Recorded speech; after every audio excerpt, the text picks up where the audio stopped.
The movie opens in Buffalo, New York, the city glowing under cold blue neon. On the news, every channel is buzzing. Crime syndicate kingpin McCaffrey has died in prison, ending an era of terror overnight. Cut to a dimly lit bar inside a downtown hotel. A woman, Jessica Morgan, sits at the counter, swirling a glass of gin. Her phone buzzes. It's her husband, mid-climb on the side of a skyscraper like it's just another Tuesday. He tells her, slightly out of breath, that the package is in room 556 and the keycard is taped under the bar counter. Jessica finds it, pockets it, and heads straight for the elevator. When she enters the room, she finds a stunning necklace laid out on the bed, and suddenly her husband swings in through the window, revealing that the building he was climbing is the very same hotel. They start to enjoy their stolen romantic night, music low, city lights glowing, when the phone rings again. Their son, Kyle Morgan, calls in a panic. Little Max is sick. Jessica and her husband shift instantly from action couple to parents. They grab their stuff and they race home, promising each other they'll definitely return and finish their love night later. Later, we see the whole Morgan family packed into their van, singing horribly but happily, on their way to Jessica's parents' house for the Thanksgiving party. Mom, Dad, Kyle, and little Max. It's pure cozy family chaos. They arrive to a warm, joyful welcome, the kind that smells like pumpkin pie and nostalgia. The kids run around with Grandma and Grandpa, laughter echoing through the house. Dan Morgan, the father, sets up a tablet for a video call with their eldest daughter, Nina Morgan, studying journalism in the UK. He wants her to join Thanksgiving dinner, in spirit, and the whole family gathers around the screen. During the call, we learn an uncomfortable truth. The crime kingpin who died in prison, McCaffrey, was Dan's father. A man who once put the family through hell. Later, back home, Jessica and Nina talk more privately over the video call. Jessica reveals she's been offered a great teaching job in Ohio, but she hasn't told Dan yet. She knows he loves Buffalo, and convincing him to move would feel like asking him to uproot his soul. Another family discussion erupts. Nina won't be able to come home for Christmas. Too expensive, too long, too many international flight connections. Dan can't stand the thought of a holiday without the whole family together. Christmas, to him, means family. Determined to reunite them no matter what, Dan makes a bold move. He turns down a pile of security contracts coming into his company and instead accepts one single job located in the UK, the same place Nina is studying. After convincing Jessica and the kids, the Morgans pack their lives into suitcases and board a flight to the UK, working abroad, sure, but more importantly, determined to spend Christmas together. Arriving in London, the city is buzzing with Christmas energy, lights everywhere, street markets overflowing, carolers freezing but still singing. As they drive through the decorated streets, the Morgans swing by Nina's apartment to surprise her. Kyle suddenly yells he needs to pee, bolts through the door, and sprints to the bathroom, only to freeze in horror as he finds a naked man showering inside. The entire family stands in stunned silence. Nina rushes in and blurts out, Okay, everyone calm down. That's my boyfriend." Dan's father brain completely malfunctions. Jessica is speechless. Max, however, is impressed. Whoa, he's got muscles. The guy steps out awkwardly, Omar, who instantly becomes part of the Morgan family interrogation squad. Back at the hotel, Dan gets dressed for work, preparing to head to the bank where he was hired to run a full security system audit.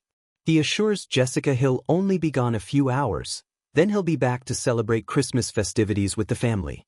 Jessica and Nina stay behind, and Nina keeps nudging her mom. Tell Dad about the Ohio job offer when he gets back. You can't hide it forever. Meanwhile, at the bank, Dan begins inspecting every protocol with quiet precision, checking cameras, timing guards, observing blind spots. He approaches the reception desk to speak to an employee, but before he gets there, a man steps into his path, extending a hand with a rehearsed smile. The man introduces himself as Agent Finn Clark, claiming he's the one who hired Dan for a routine security assessment. He walks Dan through the bank, insisting he point out flaws as they head toward the vault. But something feels wrong. Dan effortlessly bypasses every safeguard and walks straight into the vault as if the entire system is made of cardboard. And that's when the pieces click. This isn't an inspection. It's a setup. Inside the vault, Dan realizes the truth. Clark doesn't want a report. He wants Dan to perform a heist for him. The target, a single deposit box containing a digital key granting access to their late father's hidden fortune. And the twist drops like a hammer. Finn Clark isn't some random criminal. He's Dan's half-brother, the son of the maid their fathers secretly had an affair with. With a cold smile, Finn threatens to kill Dan's entire family if he refuses. Dan has no choice. But Finn's not done. He forces Dan to escape with him at gunpoint, framing Dan as the mastermind behind the heist. At the same time, Jessica is released by Finn's men with a gun taped to her hand, making her look like an accomplice.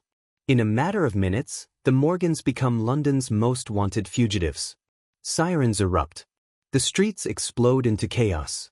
Dan and Jessica sprint through London traffic while police swarm behind them. Finn speeds off in his getaway car with the box in hand, but when he opens it, he freezes. Dan already took the key. Rage boiling, Finn orders his men to whip the car around and hunt them down. Back at a small park in town, Kyle and Nina sit on a bench chatting, while Omar helps little Max climb a tree like it's a ninja training session. Everything is peaceful until Dan calls. His voice is sharp, urgent. He tells Nina to grab the kids and get out of the park immediately. Nina doesn't hesitate. She rounds up Kyle and Max, marches them out, and, in true Morgan crisis style, tosses all their phones into a trash bin. As they sprint through the city, they cross paths with their parents, and right behind them, Finn appears, stalking them with the precision of a bloodhound. His car can't follow through the tight streets, so he abandons it and continues the chase on foot, weaving through London crowds. Breathless, the kids demand answers. Dan finally explains. "It's your uncle. I just learned he exists, and he wants our family dead." They use their pre-booked tickets to hop onto a crowded city tour bus. But before they can catch a breath, Finn launches himself right onto the same bus. A chaotic fight breaks out between sightseeing tourists, screaming kids, and a furious half-brother. To save his family, Dan makes a drastic move. He hurls the digital key off the bus. Finn panics. He leaps off after it instantly, vanishing into the street traffic, finally giving the family a moment to breathe. The tension here skyrockets. Not only are the Morgans being hunted through London, but now we know Finn is family, and his obsession with that digital key is strong enough to make him risk everything. Why does he want it so badly? Greed? Revenge? Or is there an even deeper secret behind their father's hidden fortune? Meanwhile, over in Paris, Finn arrives at their late father's heavily guarded fortress, a mansion straight out of a billionaire villain catalog. Using the golden key, he unlocks access to the full inheritance, billions of dollars. And his very first command? Put a triple bounty on Dan and his entire family. Back in the UK, Dan refuses to keep running.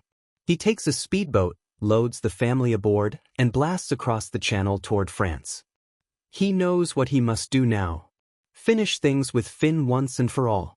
Arriving in Paris drenched and exhausted, the family rides into the city in an old, noisy, nearly collapsing truck, a hilarious contrast to the glamorous Eiffel Tower glowing behind them. And waiting for them is Dan's ex-girlfriend, who is Russian. And yes, Dan speaks Russian too. This man is a walking international backstory. In the city, Dan arranges a private meeting with Finn to end the feud face-to-face. But during the confrontation, Dan realizes the truth. Finn doesn't just want money.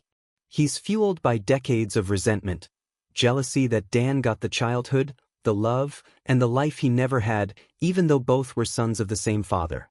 Dan tells him, "Keep the fortune, but stay away from my family. I'm done being a Morgan. If you come near them again, I'll be a McCaffrey."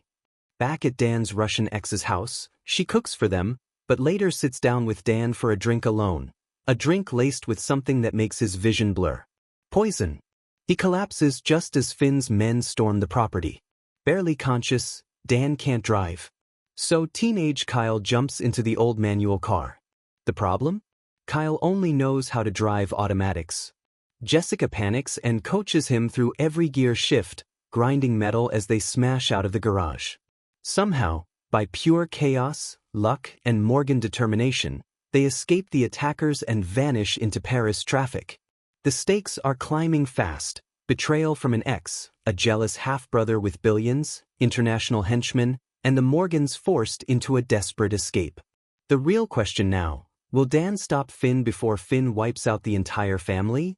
Or will Finn's jealousy burn everything in its path? After everything they've been through, the Morgan family decides it's time to stop running and take the fight straight to Finn. Dan lays out the plan. He'll infiltrate Finn's fortress, plant a USB modem into the security network, and once it's activated, Kyle will crash Finn's entire system. If things go wrong, Dan will give the signal. And everyone runs. When it's time to move, Omar leaps into action, literally. Parkouring across rooftops, he twists cameras away one by one, clearing a visual path for Dan. It works. Dan slips inside. But Finn is already waiting. Outside, Nina and Omar spark a full-blown street riot at the castle gates to create a diversion. Chaos erupts, crowds shouting, but Omar gets grabbed by police in the middle of it. Inside the mansion, Dan is captured, but not for long. He escapes into a hidden underground tunnel system, sprinting through the darkness while alarms echo above him. Meanwhile, Jessica refuses to sit back. Using her old acrobatics training, she scales the exterior walls, slips through a window, and successfully plugs the USB modem into Finn's central server. Kyle immediately hijacks the system from outside, funneling Finn's millions into charity accounts and nuking the rest of his data. But Jessica isn't alone. A female mercenary spots her. The two clash in a brutal hand-to-hand fight. Jessica barely wins, but she wins. Outside, the rest of the family is still being hunted by one of Finn's men. Cornered and with no safe options left, they choose the smartest route, turn themselves into the police and reveal they're fugitives only because Finn framed them. Back inside the church-like inner chamber of the fortress, Dan and Finn finally collide in a vicious showdown. The fight is relentless, punches, glass, and furniture flying, until Dan gains the upper hand and leaves Finn hanging, defeated and unconscious. Just then, Omar arrives with his father, who is revealed to be a high-ranking Interpol official. With his intervention, the entire Morgan family is cleared of all charges.